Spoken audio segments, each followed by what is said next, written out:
अच्छा, अब हम कोई ऐसा क्वेश्चन देख लेते हैं जो कि उसने आगे करवाया था, दैट इज़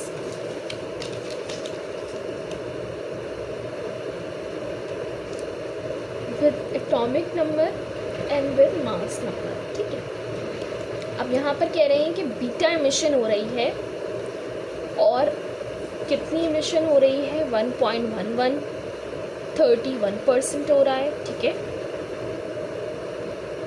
2.71, 1.6% हो रहा है, सॉरी 16% हो रहा है।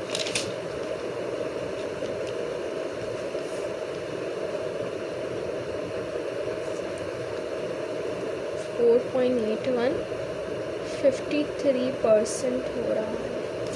ठीक है, गैमा रेज जो इमिट हो रही हैं उनकी एनर्जी हमारे पास क्या क्या मिल रही है, 1.60, 31%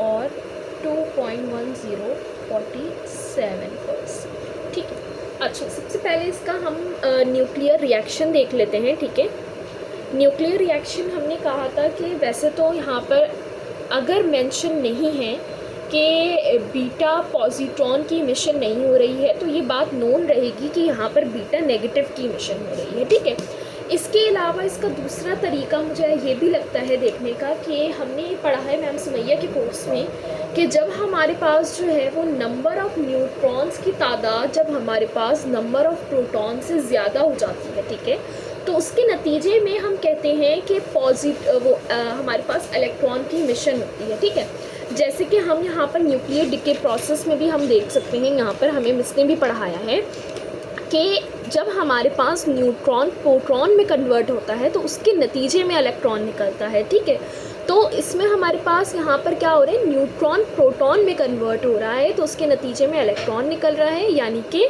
जो हमारे पास एटॉमिक नंबर है उसमें +1 हो रहा है। ठीक है, तो इस तरीके से भी हम ये पता लगा सकते हैं। देखो, जब न्यूट्रॉन प्रोटॉन में कन्वर्ट हो रहा है ना, तो इसका क्या मतलब है कि न्यूट्रॉन एक्सिस में मौजूद है, सही है। और अगर प्रोटॉन न्यूट्रॉन में कन्वर्ट हो रहा है तो इसका क्या मतलब है, प्रोटॉन एक्सिस में मौजूद है, इसलिए प्रोटॉन न्यूट्रॉन में कन्वर्ट हो रहे हैं और अपने आप को स्टेबलाइज कर रहे हैं और पॉजिट्रॉन की इमिशन कर रहे हैं। ठीक है, तो हम यहाँ पर देख लेते हैं। यहाँ पर अगर हम देखें तो हम कहते हैं कि जब हम इसको हम कहते हैं नंबर ऑफ़ प्रोटॉन्स। ठीक है, तो न्यूट्रॉन्स हम कैसे निकालेंगे, जो मास नंबर है उसमें से हम एटॉमिक नंबर को जब माइनस करते हैं तो हमारे पास क्या आ जाता है, नंबर ऑफ़ न्यूट्रॉन्स आ जाते हैं जो कि 21 आ रहे हैं। ठीक है, तो इसीलिए हमने कहा कि न्यूट्रॉन्स ज़्यादा हैं तो इधर क्या इमिशन हो रहा है, बीटा नेगेटिव या फिर इलेक्ट्रॉन का इमिशन हो रहा है। ठीक है, वैसे तो मिस ने ये कहा, ये लंबी चौड़ी दास्तान अगर करने की ज़रूरत नहीं है, अगर वहाँ पर जो है जब मिस ने कह दिया है, लेकिन फिर भी मिस की बात पर भरोसा तो किया नहीं जा सकता ना। ठीक है, तो इस तरीके से इसको याद रखना भी एक तरीका है। ठीक है, अच्छा अब यहाँ पर देखते हैं हम कि सबसे पहले तो इसका न्यूक्लियर रिएक्शन लिखते हैं हम। तो यहाँ पर Cl1738। अब हमें पता चल गया यहाँ पर बीटा नेगेटिव की इमिशन है, तो हमें पता है बीटा नेगेटिव इमिशन में हमारे पास जो एटॉमिक नंबर होता है ना उसमें +1 होता है और हमारा मास नंबर सेम रहता है। ठीक है, तो एटॉमिक नंबर चेंज हो रहा है तो यहाँ पर एलिमेंट भी चेंज हो रहा होगा, यानी कि 1838। ठीक है, अब वो कौन से एलिमेंट बन रहा है वो अगर नहीं याद है तो फिर इस तरीके से हम लिखेंगे। ठीक है, अच्छा जी, अब हम इसकी डिके स्कीम देख लेते हैं।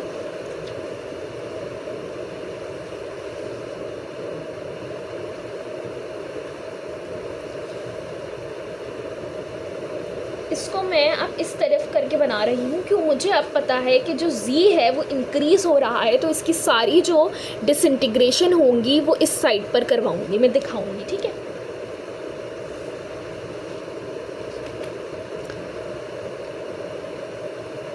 अच्छा यहाँ पर हम क्लोरीन 17, ठीक है, तो यहाँ पर इन्होंने बताया कि हमारे पास 1.11 मेगा इलेक्ट्रॉन वोल्ट पहले हमारे पास इमिट हो रहा है, देन 2.71, देन 4.81। ठीक है, अच्छा जी, तो हमारे पास सबसे पहले यहाँ पर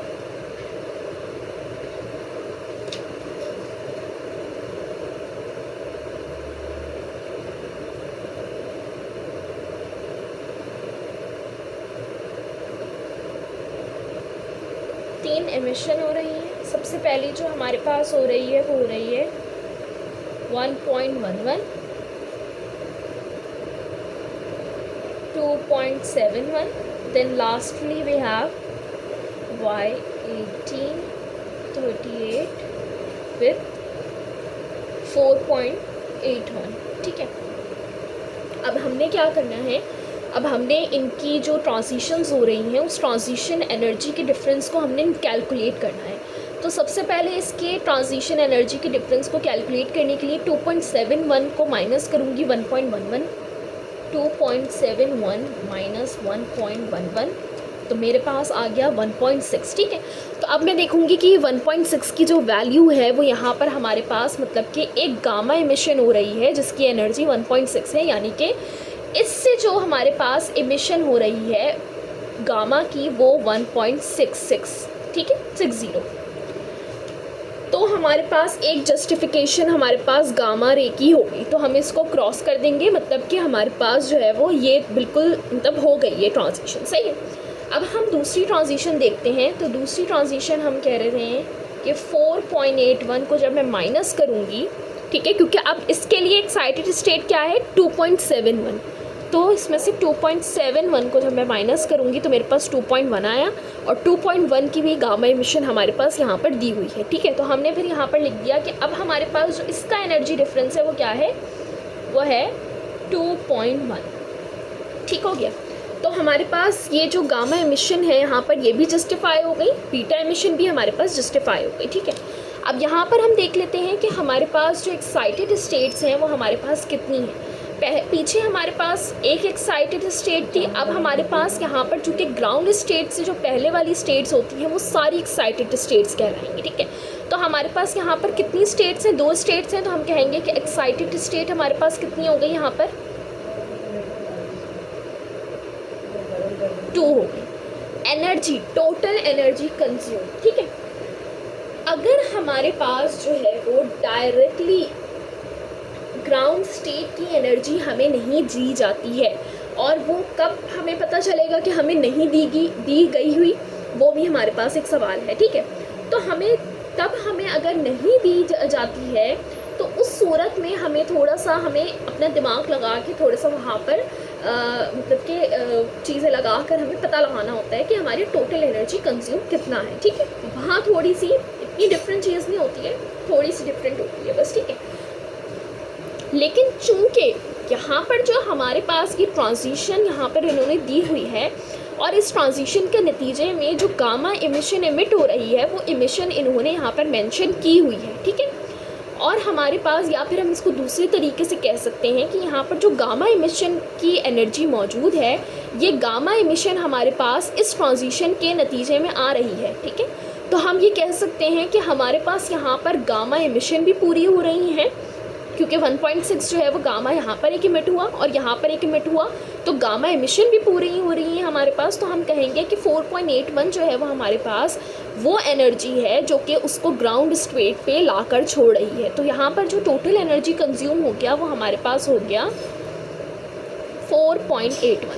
अब इसको दूसरे पर्सपेक्टिव से हम इस तरीके से देख सकते हैं कि पहले इसने क्या किया, पहले ये 1.11 पर आया। ठीक है, अच्छा, अब इस 1.11 से 4.81 का जो डिफरेंस है वो कितना है, वो इतना है कि जब हम 1.6 को प्लस करेंगे 2.1 से, तो हमारे पास इस ट्रांजिशन से लेकर इस ट्रांजिशन का डिफरेंस आ जाएगा।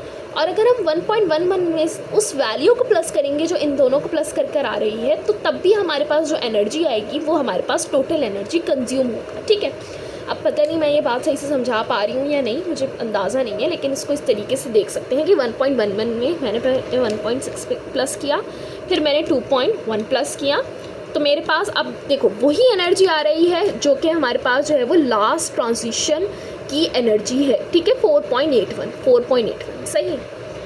अच्छा, अब हम देख लेते हैं तीसरी एग्जाम्पल।